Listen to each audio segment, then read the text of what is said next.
Good morning. It's a pleasure to start the day with you. I'm Kate Ebner. I'm the founder of the Nebo Company, and today is our final tonic in the Spring Tonic series. Before I share our recipe for ongoing vim and vigor with you, I wanted to simply thank you for being part of our series and for joining us every morning to receive a little dose, as we've been calling them, a daily dose of encouragement. I hope you've enjoyed the series. Please go to our website to find out what's coming next. We have lots of new ideas.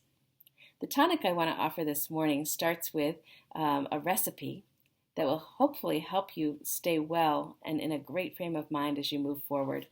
Here's the recipe.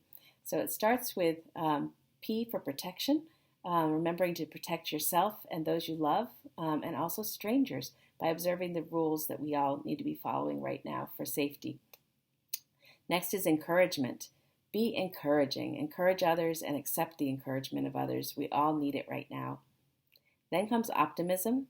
This won't last forever. It's good to look forward. It's good to plan forward into a future that may be different, but surely will be full of some very good things for us. Remember to keep your perspective. That's the next P. And perspective is about noticing when you feel overwhelmed, when you're catastrophizing. Right? To just remember to regain that attention to the present moment, to what's around you, to what you can control, not so much what you can't.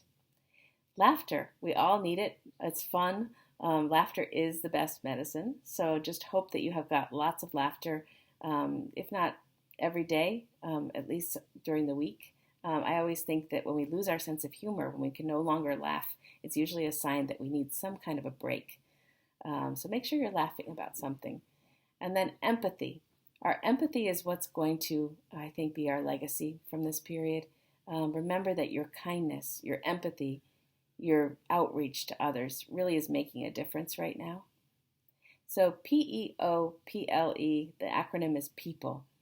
And I hope that this recipe is a way for you to stay fresh and remember how to not just be well unto yourself, but to create wellness in the community of people you care about. I'd like to share a poem by Mary Oliver that reminds me of Lake Nebo, the namesake of our company.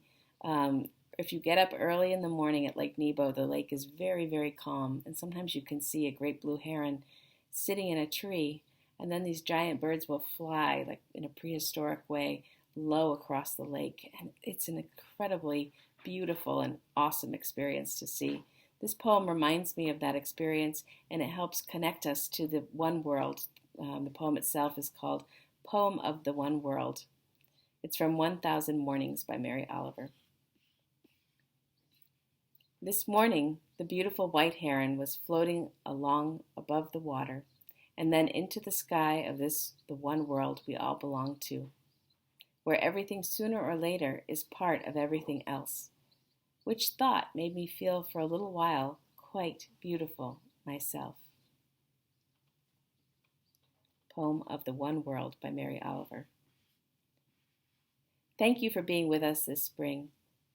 I know it's a challenging time. We're all turning to each other to learn and to grow, and we've got lots more to come from the Nebo Company. Here's the final poem I want to share with you this morning. This is an old favorite of mine. It always gives me heart and encouragement and perspective in dark times. It's from the Vermont poet James Hayford, and the poem is called Persuaded. I am persuaded that everything will be all right in that good night. The power that let us love and write and think and build has not been killed, even though our faith has faded and grown perplexed. It will make sense for us of what comes next. I am persuaded. Thank you for being with us.